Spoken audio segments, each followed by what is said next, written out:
ఏదైతే water logging centres ఉన్నాయో అక్కడ ఉండేటువంటి పరిస్థితిని మరొకసారి అంచనా వేస్తూ వాటికి తీసుకోవాల్సిన చర్యలు కావచ్చు, దాని తదుపరి మాన్సూన్లో ఏదైనా సీరియస్ ఇష్యూ జరిగినప్పుడు ఏ విధంగా ఇమ్మీడియట్ రియాక్షన్ కావాలి, అటెండ్ కావాలి అనేటువంటి అంశాలతో పాటుగా మనం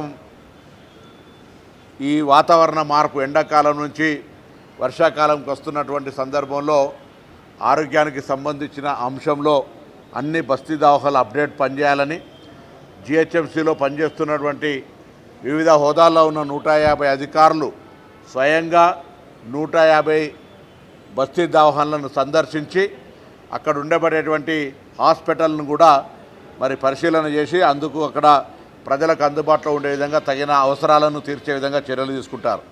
దాంతోపాటుగా ఈరోజు హైదరాబాద్లో ఇన్ని వర్షాలు పడుతున్నప్పుడు వర్షం నీటి వృధా అవుతోంది.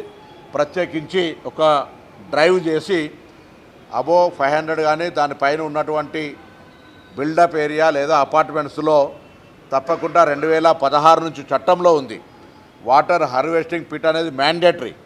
దాన్ని ఇన్స్పెక్షన్ చేయడానికి టీమ్స్ వారిగా వర్క్ అలొకేట్ చేసుకొని ఈ వర్షంలో పడుతున్నటువంటి వాటర్ని అన్నిటినీ గ్రౌండ్ వాటర్గా కన్వర్ట్ చేసుకునేటువంటి విధంగా సామధాన భేదదండ ముందు మున్సిపాలిటీ తరఫున జిహెచ్ఎంసీ తరఫున అందరు ఎడ్యుకేట్ చేస్తాం. మ్యాండేటరీగా వాళ్ళకు దీని యొక్క ఇంపాక్ట్ను మేము వాళ్ళకు ఎడ్యుకేట్ చేసే ప్రయత్నం చేస్తాం. అది చేయనప్పుడు తప్పకుండా ఎన్ఫోర్స్మెంట్ ద్వారా పనిష్మెంటు, దానికి సంబంధించినటువంటి సీరియస్ రెస్పాన్సిబిలిటీని కూడా మేము తీసుకోవడం జరుగుతుంది. సో ఈ కార్యక్రమం తీసుకునేటప్పుడు అధికారికంగా మేమేదో మా కొరకు చేస్తున్నట్టు కాదు, గ్రౌండ్ వాటర్ ఇంప్రూవ్మెంట్ వల్ల మనకు అనేక రకాల ప్రయోజనాలు ఉన్నాయి. కాబట్టి తప్పకుండా హైదరాబాద్ ప్రజలందరూ కూడా గ్రౌండ్ వాటర్ హార్వెస్టింగ్ సంబంధించి ముఖ్యంగా అపార్ట్మెంట్లు లేదా గేటెడ్ కమ్యూనిటీలు పెద్ద పెద్ద విల్లాలకు సంబంధించిన ఏరియాల్లో వాళ్ళు మ్యాండేటరీగా దీన్ని అమలు చేయాలనేటువంటి కోరిక ఈ సందర్భంగా కోరుతాను. అదేవిధంగా గౌరవ ముఖ్యమంత్రి గారు నిన్ననే ప్లాంటేషన్ కార్యక్రమం స్టార్ట్ చేసినారు. ఈ హైదరాబాద్ మున్సిపాలిటీకి సంబంధించి 150 డివిజన్లు ఉన్నాయి. డివిజన్కు కనీసం ఒక అందాజా అంటే మాకు 25 లక్షల నుంచి 50 లక్షల దాకా ఒక ప్లాన్ ఆఫ్ యాక్షన్ చేసుకుంటా ఉన్నాం. కొన్ని ఏరియాల లోపల ప్లాంటేషన్కు ఎక్కువ స్కోప్ ఉండదు, స్కోప్ ఉన్న దగ్గర ఎక్కువ చేసి ఇంత డివిజన్కి అనేది కాకుండా మొత్తంగా హైదరాబాద్లో గ్రీనరీకి సంబంధించినటువంటి టార్గెట్ కూడా చేయబోతా ఉన్నాం. అందుకు కూడా ప్రజల సహకారం కూడా కోరుతా ఉన్నాం.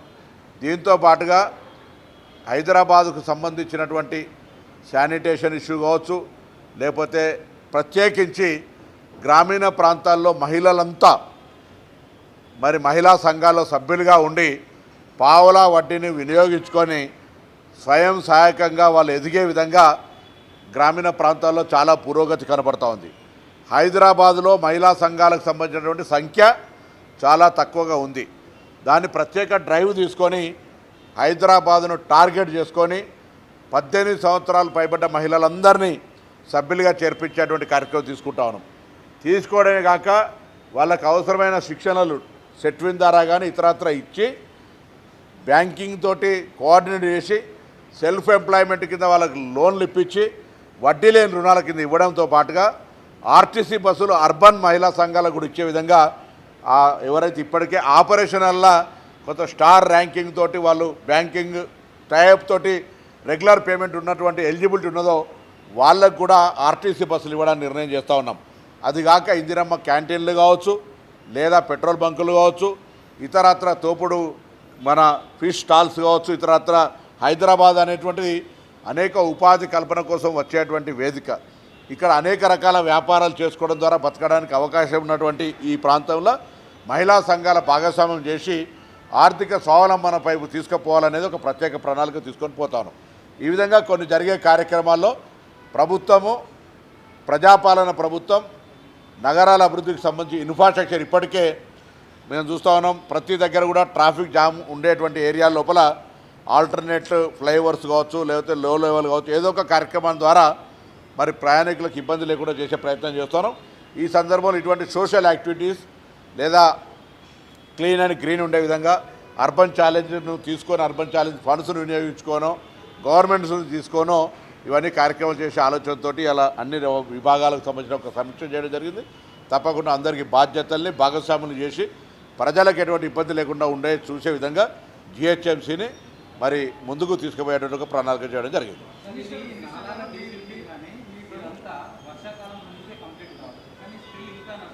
లేదా 80% చెప్తాను. 90% కంప్లీట్ అయింది. ఎక్కడెక్కడ అవ్వలేదునో అక్కడ కూడా చేస్తున్నాం. ఇది కంటిన్యూస్ ప్రాసెస్. ఇదప్పుడు కూడా not only before monsoon, during monsoon and after monsoon కూడా చేస్తాం. అక్టోబర్ వరకు డీసిల్టింగ్ ప్రాసెస్ చేయడమే జరుగుతుంది. మ్యాక్సిమం ప్రీ మాన్సూన్ అనేది మ్యాక్సిమం చేయడం జరిగింది. ఒక 2-3 వార్డుల ప్రాబ్లం వచ్చింది, అది కూడా సార్ట్అవుట్ చేయడం జరిగింది. ప్రభుత్వం మీద నగర ప్రజలు చాలా నమ్మకం పెట్టుకున్నారు. సో చిన్న సమస్యలైనా పరిష్కరిస్తుందన్న ఒక నమ్మకంతో ఉన్నారు. కానీ మొన్న చూసిన వర్షానికి ఎక్కడికక్కడ వాటర్ లాగింగ్ పాయింట్లు పాత పరిస్థితుల్లోనే ఉన్నాయి, పరిష్కరించడం లేదు అని చెప్పేసి వాళ్ళు విమర్శిస్తున్నారు. దానికి ఏం సమాధానం చెప్తారు? మీ మీద నమ్మకాన్ని ఎలా నిలబెట్టుకుంటారు? లేదా 100% ప్రజల నమ్మకాన్ని నిలబెట్టుకునే విధంగానే ప్రిపరేటరీ మొన్న కూడా గౌరవ ముఖ్యమంత్రి గారు 3 మున్సిపల్ కార్పొరేషన్కి సంబంధించిన రివ్యూ చేసినారు. దానిలో భాగంగా ఈరోజు హైదరాబాద్ జిహెచ్ఎంసీకి సంబంధించిన రివ్యూ చేస్తూ అది వాటర్ లాగింగ్ సెంటర్స్ కావచ్చు, లేకపోతే నాలాస్కు సంబంధించి కావచ్చు, లేకపోతే మ్యాన్హోల్ సంబంధించి కావచ్చు, ఎక్కడ ఇష్యూ ఉంటే అక్కడ నాట్ ఓన్లీ జిహెచ్ఎంసీ కమిషనర్, జిల్లా కలెక్టర్ గారు, Hydraa and police and metro water works 5గురితోటి సమన్వయంగా 5గురి బాధ్యతగా హైదరాబాదులో అకాలం అంటే సడన్ హెవీ రెయిన్ వచ్చినప్పుడు ఇమీడియట్లీ ఆ రెస్క్యూ ఆపరేషన్ సంబంధించి కావచ్చు, అక్కడ ఎటువంటి వాటర్ను స్టాగ్నేట్ కాకుండా ఉండే విధంగా చర్యలు తీసుకుంటే భవిష్యత్తులో ఎటువంటి ఇబ్బంది రాదు.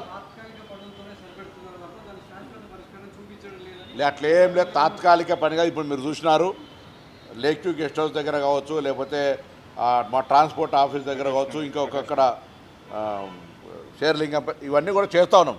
ఇవన్నీ కూడా దశాబ్దాల వారీగా వచ్చినటువంటి అంశాలు.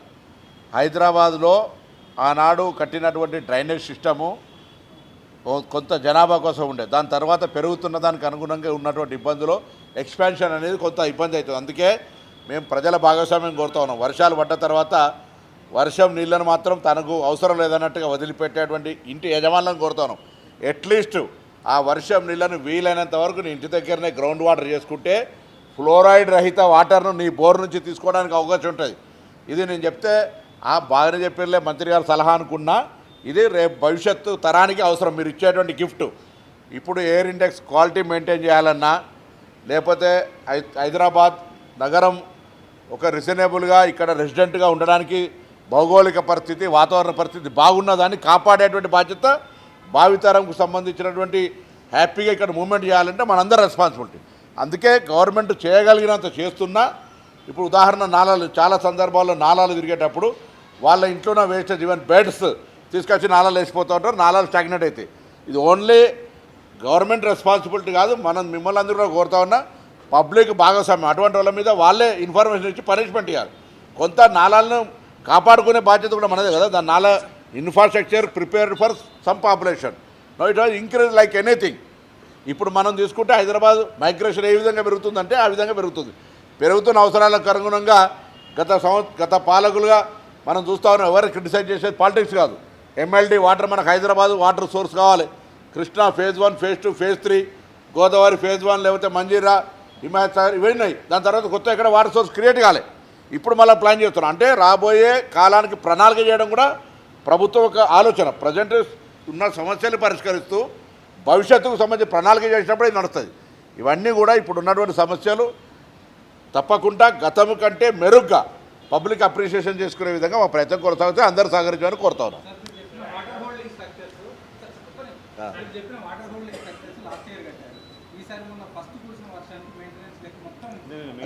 నోటీస్ వచ్చింది, తప్పకుండా దాని మీద అటువంటి యాక్షన్ తీసుకోమని కూడా చెప్పినాం. అటువంటిది ప్రిపరేషన్లో సిల్ట్ రిమూవింగ్ ఎంతో, వాటర్ లాగింగ్ దగ్గర అక్కడ ఉన్నటువంటి చిన్న ఇన్ఫ్రాస్ట్రక్చర్ వచ్చు, మోటారో ఇంకోటి ఏమున్నా అటువంటి అన్నీ చూసుకునే బాధ్యతగా అప్పచెప్పడం జరిగింది.